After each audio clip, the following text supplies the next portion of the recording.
നമസ്കാരം. New world ഓർഡറിന്റെ ഭാഗമായിട്ട് മുൻപ് ഇതുപോലെ കുറെ ഓഡിയോസുകൾ ഇട്ടിരുന്നു. അതില് നമ്മുടെ പുതിയ സർക്കാർ ചെയ്തിരിക്കുന്ന ചില കാര്യങ്ങൾ നമ്മൾ പറഞ്ഞിരുന്നു. ലോകത്ത് മുഴുവൻ ഒരൊറ്റ മതവും ഒരൊറ്റ കറൻസിയും ഒരൊറ്റ ഭരണവും വരുന്നതിന്റെ ഭാഗമായിട്ട് ചെയ്തിരിക്കുന്ന ചില സംഭവങ്ങൾ എല്ലാ ലോകരാജ്യങ്ങളും അംഗീകരിച്ചുകൊണ്ട് നടപ്പിലാക്കിക്കൊണ്ടിരിക്കുന്ന സമയമാണിത്. അത് പ്രകാരം തന്നെയാണ് നമ്മുടെ വിദേശ നിക്ഷേപങ്ങൾ 100% ആർമി, റെയിൽവേ, വിദേശ ബിസിനസ്സുകൾ, മറ്റെല്ലാ മേഖലയും 100% വിട്ടുകൊടുത്തുകൊണ്ടിരിക്കുകയാണ്. നിലവിലിപ്പോൾ ചെയ്തുകൊണ്ടിരിക്കുന്നത് റിലയൻസ്, അതുപോലെ ടാറ്റ, അങ്ങനെയുള്ള കമ്പനികളിലേക്ക് ഈ മോർഗാൻ പോലെയുള്ള വിദേശ ഫൗണ്ടേഷനുകൾ ബിനാമിയാക്കിക്കൊണ്ടാണ് ഇപ്പൊ നിലവിൽ പറഞ്ഞുകൊണ്ടിരിക്കുന്നത്. അതായത് റിലയൻസിനെ പോലെയുള്ളവരുടെ ഷെയറുകളിലേക്ക് വിദേശ കമ്പനി ഡിപ്പോസിറ്റ് ചെയ്തുകൊണ്ടിരിക്കുന്നത്. എന്നാൽ ഇനി ഇവർക്ക് ഈ ബിനാമിയായ ടാറ്റ, റിലയൻസിനെ പോലെയുള്ളവരെ ഒഴിവാക്കിക്കൊണ്ട് നേരിട്ട് വിദേശ നിക്ഷേപവും വിദേശ സ്ഥാപനങ്ങളും നേരിട്ട് ഇന്ത്യയിൽ വരാനുള്ള എല്ലാം, ഇതാണ് നമ്മൾ ഇന്ന് പുസ്തകങ്ങളെല്ലാം ഓമനപ്പേരിട്ട് വിളിക്കുന്ന ഗ്ലോബലൈസേഷൻ എന്ന് പറയപ്പെടുന്ന വാക്കാണ്. അത് തന്നെയാണ് ന്യൂ വേൾഡ് ഓർഡർ എന്ന് നമ്മൾ മറ്റൊരു രീതി പറയും. ന്യൂ വേൾഡ് ഓർഡർ എന്ന് പറയുമ്പോൾ പലരും പറയും കോൺസ്പിറസി തിയറി എന്ന് പറയും. പക്ഷേ ഗ്ലോബലൈസേഷൻ അഥവാ ആഗോളവൽക്കരണം എന്ന് പറഞ്ഞാൽ അത് വിദ്യാഭ്യാസമാക്കി പറയും. എന്നാൽ ഇതിന്റെ രഹസ്യമായ വാക്കാണ് വേൾഡ് ഓർഡർ. ഇത് നടപ്പിലാക്കുക എന്നത് എല്ലാ ഗ്രന്ഥങ്ങളും പറഞ്ഞിരിക്കുന്ന കാര്യമാണ്. നിലവിൽ നടപ്പിലാക്കിക്കൊണ്ടിരിക്കുകയാണ്. സ്ത്രീകൾക്ക് നിയമം വരും, അതിന് എല്ലാവരും എതിർത്താണ്. പക്ഷേ റേഷൻ കാർഡ് വന്നപ്പോഴും ഇന്ത്യയിലുള്ള ജനങ്ങൾ സ്ത്രീകളുടെ പേരിലേക്കുള്ള റേഷൻ കാർഡിന് വേണ്ടി ക്യൂ നിന്നു. ഇനി ബാങ്കുകളിൽ ലോൺ എടുക്കണമെങ്കിൽ സ്ത്രീകളുടെ ഒപ്പില്ലാതെ പേഴ്സണൽ ലോണുകളോ മറ്റു ലോണുകളോ ഒന്നും കിട്ടില്ല. അങ്ങനെ ഒരു നിയമം ലോകത്ത് നടപ്പിലാക്കിക്കൊണ്ടിരിക്കുകയാണ്. ഈ പറയുന്ന ഒറ്റ മതം, ഒറ്റ കറൻസി, ഒരൊറ്റ ഭരണം, ലാസ്റ്റ് ഒറ്റ ഭരണത്തിലേക്കാണ് പോകുന്നത്. ഇതിന് ഫസ്റ്റ് ചെയ്യേണ്ട കാര്യം ഡിജിറ്റലൈസേഷൻ ആണ്. നമ്മുടെ കയ്യിലിരിക്കുന്ന പഞ്ചായത്ത്, മുനിസിപ്പാലിറ്റി, കോർപ്പറേഷൻ തുടങ്ങിയ എല്ലാ മേഖലകളിലെയും പഴയ രേഖകൾ ഡിജിറ്റലാക്കുക. ഡിജിറ്റൽ സർവർ ആക്കിയതിനു ശേഷം ഇത് അവരുടെ കയ്യിലേക്ക് എത്തിക്കുക. നമ്മൾ ഗൂഗിളിലും ജിമെയിലും എല്ലാം മെയിലുകളെല്ലാം സർക്കാർ ഓഫീസിൽ നിന്ന് അപ്ലോഡ് ചെയ്യും. ഇത് പോയി സേവ് ആയി കിടക്കുന്ന ഇന്ത്യയിലല്ല ഇതിന്റെ സർവർ ഉള്ളതെന്ന് ആദ്യം മനസ്സിലാക്കുക. അപ്പൊ ഇത് നിയമം മൂലം പല രാജ്യങ്ങളും നടപ്പിലാക്കുകയാണ്. പാകിസ്ഥാനിൽ കറൻസി നിരോധിച്ചു. പല വിദേശ യൂറോപ്യൻ രാജ്യങ്ങളും ഇപ്പോൾ കറൻസി നിരോധിച്ചു. നിങ്ങൾക്ക് ഇന്റർനെറ്റിൽ നോക്കിയാൽ തന്നെ അറിയാം, എല്ലായിടത്തും കറൻസി നിരോധിച്ചു. നമ്മുടെ നാട്ടിൽ എന്തുകൊണ്ടാണ് പുതിയ കറൻസി നിരോധിച്ചിട്ട് പുതിയ നോട്ടുകൾ ഇറക്കാത്തത് എന്ന് നിങ്ങൾ ചിന്തിച്ചിട്ടുണ്ടോ? ഒരു കാരണവശാലും ഇനി പുതിയ നോട്ടുകൾ വന്നാലും അതിന് ലിമിറ്റേഷൻ വരും. 2000 രൂപയുടെ നോട്ട് ATM-ലേക്ക് അടുത്തൊന്നും ATM സെന്ററിലേക്ക് ATM മെഷീനിലേക്ക് അത് കയറാൻ കഴിയില്ല. കാരണം അതിന് നീളം കൂടുതലുണ്ട്, സെറ്റിംഗ്സ് വേണം. അതിന് റിസർവ് ബാങ്കിന്റെ അനുമതി ഉണ്ടെങ്കിൽ മാത്രമാണ് അത് ചെയ്യാൻ പറ്റുള്ളൂ. ഇനി അതിൽ പല രജിസ്ട്രേഷൻ വന്നതിന് ശേഷമാണ് ഇത് ഇതിനകത്തേക്ക് ആവുള്ളൂ. ഇങ്ങനെ വന്നുകൊണ്ട് നിലവിലുള്ള 50, 100 നോട്ടുകൾ ഇനി പതുക്കെ പിൻവലിച്ചുകൊണ്ടാണ് ഇനി പോകുന്നത്. ഈ പിൻവലിക്കുന്നതോടൊപ്പം പുതിയ നോട്ട് ഇറക്കുമെന്ന് പറയുമെങ്കിലും ഇതെല്ലാം അതിനും കൺട്രോളിംഗ് വെച്ചുകൊണ്ടാണ് ചെയ്യുന്നത്. മാത്രമല്ല ഇനി വരാൻ പോകുന്നത്, ഇനി ഈ നോട്ടുകൾ എല്ലാത്തിനും ലിമിറ്റേഷൻ വെച്ച് ഡിജിറ്റൽ ഒറ്റ സംവിധാനത്തിലേക്ക് വരാൻ പോകുന്നത്. ഒറ്റ സംവിധാനത്തിൽ വരുമ്പോൾ ജനങ്ങൾ സ്വമേധയാ ATM card, debit card, credit card കൂടാതെ നെറ്റ് ബാങ്കിങ്, മൊബൈൽ ബാങ്കിങ് തുടങ്ങിയ എല്ലാ ഘടനയിലേക്ക് മാറും. ഇത് ഇന്ത്യൻ ഭരണകൂടം കൊണ്ടുവന്നിരിക്കുന്നതല്ല. International monetary and financial system, IMF-ഉം മറ്റു സംഘടനകളും കൂടിയിട്ടാണ് ഇത് ലോക രാജ്യങ്ങളിൽ മൊത്തം നടപ്പിലാക്കിക്കൊണ്ടിരിക്കുന്നത്. അത് നടപ്പിലാക്കുന്നതോടുകൂടി സംഭവിക്കാവുന്ന കടുത്ത ബിസിനസ്സുകളെല്ലാം നഷ്ടത്തിൽ വരും.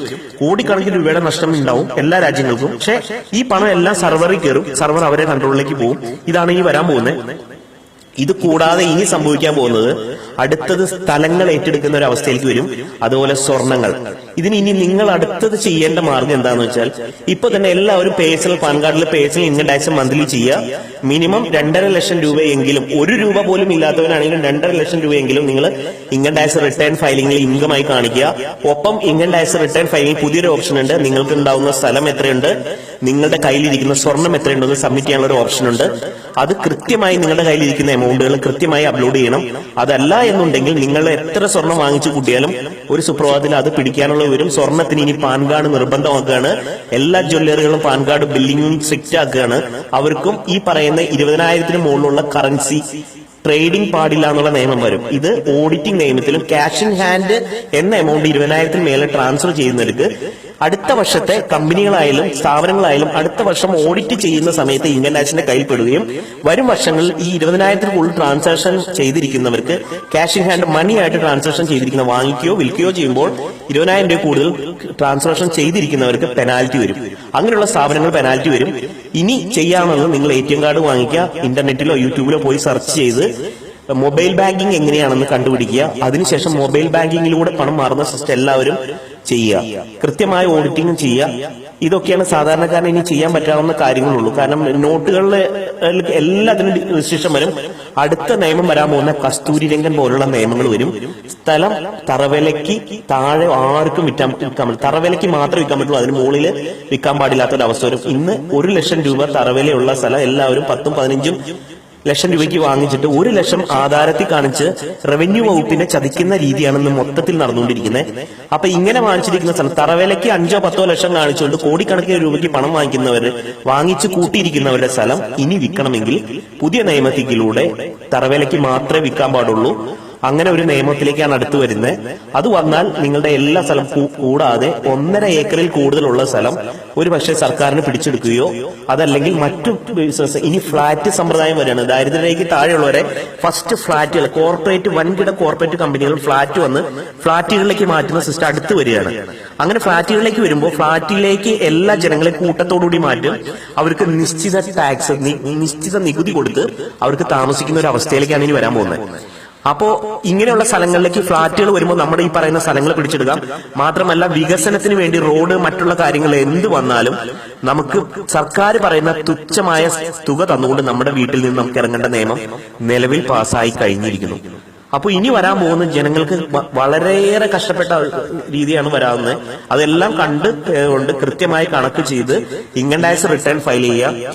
സർവീസ് ടാക്സ് ആണെങ്കിൽ അതിന് കൃത്യമായി സർവീസ് ടാക്സ് ചെയ്യുക. സെയിൽ ആണെങ്കിൽ സെയിൽ ടാക്സ് ചെയ്യുക. എല്ലാം ചെയ്തതിനു ശേഷം ആനുവൽ റിട്ടേണിനായി ഇൻകം ടാക്സ് റിട്ടേൺ ചെയ്യുക. ഇത് നിങ്ങൾ മാക്സിമം ഇത് ചെയ്ത് ഒരു അക്കൗണ്ട് എടുത്തുകൊണ്ട് ക്രെഡിറ്റ് കാർഡ് ഡെബിറ്റ് കാർഡ് ഉപയോഗം തുടങ്ങൽ മാത്രമേ ഉള്ളൂ. അപ്പോൾ അങ്ങനെ വരുമ്പോൾ ഈ പറയുന്ന കടകളിലേക്ക് ഇപ്പൊ സാധാരണ ജനങ്ങളുടെ ഒരു കടയിലേക്ക് ചെന്നാൽ അവിടെ ചില്ലറ ഇല്ല എന്നാ പറയുന്നത്.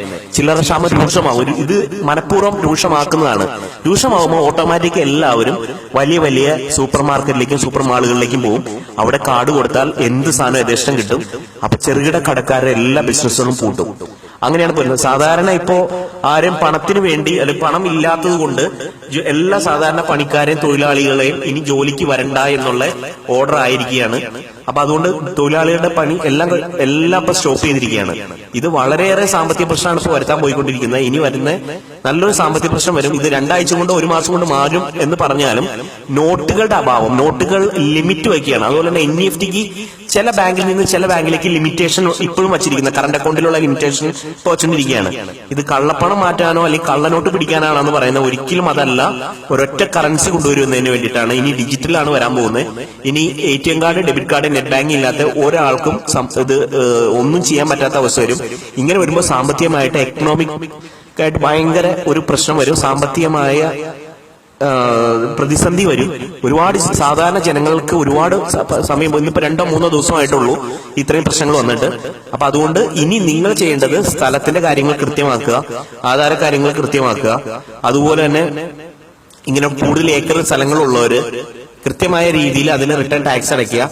പിന്നെ സ്വർണ്ണങ്ങളെല്ലാം ഇൻകം ടാക്സ് റിട്ടേൺ ഫയലിംഗിൽ പേഴ്സണൽ ഇൻകം ടാക്സ് റിട്ടേൺ ചെയ്യുമ്പോൾ അതിനുള്ള ഓപ്ഷൻ ഉണ്ട്. അതിൽ കയ്യിലിരിക്കുന്ന സ്വർണ്ണങ്ങൾ സ്ഥലങ്ങളെല്ലാം സബ്മിറ്റ് ചെയ്യുക. എല്ലാം ചെയ്തുകൊണ്ട് നിങ്ങൾ ഇനി തുറന്നു പോയാൽ ന്യൂ വേൾഡ് ഓർഡറിൽ നിന്ന് പകുതി നിങ്ങൾക്ക് രക്ഷപ്പെടാൻ പറ്റും. ന്യൂ വേൾഡ് ഓർഡറിൽ കൂടുതൽ അറിയുന്നുണ്ടെങ്കിൽ ന്യൂ വേൾഡ് ഓർഡർ എന്ന് നെറ്റിൽ അടിക്കുക. കൂടാതെ ഡീപോപ്പുലേഷൻ അജണ്ട. ഇനി അടുത്തത് ഇങ്ങനെ വരുമ്പോൾ ജനങ്ങൾക്ക് ഒരുപാട് ബുദ്ധിമുട്ടുണ്ടാവും. വരുമ്പോൾ ബാങ്കിൽ റോബോട്ടിക് സിസ്റ്റം വരിക. എല്ലാ ബാങ്ക് ജീവനക്കാരെയും കോർപ്പറേറ്റ് കമ്പനികൾക്കും എല്ലാം റോബോട്ടിക് സിസ്റ്റത്തിലേക്കാണ് മാറുന്നത്. എല്ലാം കമ്പ്യൂട്ടറൈസ്ഡ് ആണ്. അതിന് ഇന്റർനെറ്റ് ഫ്രീ വേണം. അത് ബിൽഗേറ്റ്സ് തന്നെ പറയുന്നുണ്ട്. ബിൽഗേറ്റ്സിലെ ഗാവി ഫൗണ്ടേഷനെയാണ് വാക്സിനേഷന് വേണ്ടിയിട്ടും അതേപോലെ തന്നെ ഇതിനു വേണ്ടിയിട്ടും നമ്മുടെ കറൻസി ഇതുപോലെ ഡിജിറ്റലൈസേഷൻ ഇന്റർനെറ്റ് വഴിയുള്ള സോഫ്റ്റ്വെയർ മറ്റുള്ള ഇതിനെല്ലാം കൊടുത്തിരിക്കുന്ന മൈക്രോസോഫ്റ്റിനെയും ഗാവി ഫൗണ്ടേഷനെയാണ്. അതിന്റെ ചെയർമാനാണ് ബിൽഗേറ്റ്സ്. ബിൽഗേറ്റ്സ് തന്നെ പറയുന്നുണ്ട് ലോകത്ത് ഇന്റർനെറ്റ് ഫ്രീ കൊണ്ടുവരുമെന്ന്. ഇന്റർനെറ്റ് ഉണ്ടെങ്കിൽ മാത്രമാണ് എല്ലാം ഡിജിറ്റലൈസേഷനും അതേപോലെ തന്നെ വൈഫൈ മുഖാന്തരം ഫ്രീ നൽകാൻ കഴിയുള്ളൂ. ഇത് നൽകാൻ കഴിയാത്തത് കൊണ്ടാണ് ഇവിടെ സർവീസ് ടാക്സിൽ സർക്കാരിന് ഒരുപാട് കോടിക്കണക്കിന് രൂപയുടെ നഷ്ടം സംഭവിക്കും. കാരണം ഓരോ കൊടുക്കുന്ന നമ്മൾ വാങ്ങിക്കുന്ന കൂപ്പണും സർവീസ് ടാക്സ് അടയ്ക്കുന്നത് 15% സർവീസ് ടാക്സ് അടയ്ക്കുന്നുണ്ട്. ഈ സർവീസ് ടാക്സ് ഇല്ലാതെയാക്കാൻ ഇങ്ങനെ വന്നാൽ ഇല്ലാതെയാവും. ഇല്ലാതെയായ സർക്കാരിന് കോടിക്കണക്കിന് രൂപ നഷ്ടം വരും. ഇതിനാണ് ഇപ്പോ ജിയോനെ കൂട്ടുപിടിച്ചുകൊണ്ട് നെറ്റ് ഇന്റർനെറ്റും കോളും ഫ്രീ കൊടുക്കുന്നത്. ഇത്രയും ടവറുകൾ കയ്യിൽ നിന്ന് പണം മുടക്കി, ഇത്രയും മൊബൈലുകൾ ഇറക്കി, ഇത്രയും സിസ്റ്റം കൊടുത്ത്, ഇത്രയും തൊഴിലാളികളെ വെച്ചുകൊണ്ട് അവര് ഫ്രീ ഇന്റർനെറ്റ് കൊടുക്കുന്നതിലെ ചതി മറ്റൊന്നുമല്ല. ഇതിന് വിദേശ ഫണ്ട് കോടിക്കണക്കിന് രൂപയുടെ കിട്ടുന്നുണ്ട്. അതേപോലെ തന്നെ ഓൺലൈൻ ഷോപ്പിങ്ങിന് ആമസോൺ മറ്റുള്ള ഷോപ്പുകളിലേക്ക് ആളുകളെ ചേക്കേറും. പകുതി വിലയ്ക്കാണ് അതിൽ സാധനങ്ങൾ കൊടുക്കുന്നത്. ഇന്ന് നമ്മൾ അറിയാം, മൊബൈൽ ഷോപ്പുകളിലെല്ലാം മെമ്മറി കാർഡിനെല്ലാം പകുതി മൊബൈൽ ഷോപ്പുകളിലേക്കായും പകുതി വിലയ്ക്കാണ് ഇന്ന് ആമസോൺ അല്ലെങ്കിൽ ഫ്ലിപ്കാർട്ട് പോലുള്ള സൈറ്റുകൾക്ക് കൊടുക്കുന്നത്. ഇവർക്ക് കോടിക്കണക്കിന് രൂപയാണ് ഡിപ്പോസിറ്റ് ചെയ്യുന്നത്. ഇവരുടെ അക്കൗണ്ട്സിലെല്ലാം പകുതിയിലേറെ ലോസാണ്. അപ്പൊ വിദേശ ഫണ്ട് ഇതിനു വേണ്ടി മാത്രം കൊടുത്ത് ഈ ബിസിനസ്സുകൾ ഓൺലൈനിലൂടെ ആക്കുന്നതിന് വേണ്ടി 1-2 വർഷമായി ഇത് കൃത്യമായിട്ട് നടന്നുകൊണ്ടിരിക്കുന്നു. ഇതിന്റെ അവസാനത്തെ ഘട്ടമാണ്. എല്ലാം ഡിജിറ്റലിലേക്ക് ആക്കുകയാണ്. ഇനി ക്യാഷ് എന്നൊരു സംഭവം 100-50 മാത്രമേ ഇപ്പൊ ജനങ്ങളുടെ കയ്യിലുള്ളൂ. ഇതും സാവകാശം പിൻവലിക്കാനുള്ള എല്ലാ നീക്കവും കഴിഞ്ഞു. അപ്പൊ ഇതെല്ലാം ശ്രദ്ധിച്ചുകൊണ്ട് അടുത്ത ന്യൂ വേൾഡ് ഓർഡറിന് വേണ്ടിയിട്ട് അത് നമ്മളെ ബാധിക്കാണ്ടിരിക്കണം. ഈ പറയുന്ന കാര്യങ്ങളെല്ലാം കൃത്യമായിട്ട് നിങ്ങൾക്ക് ചെയ്താൽ ഇതിൽ നിന്നെല്ലാം രക്ഷപ്പെടാം. Mr. and Mrs. America, turn them all in.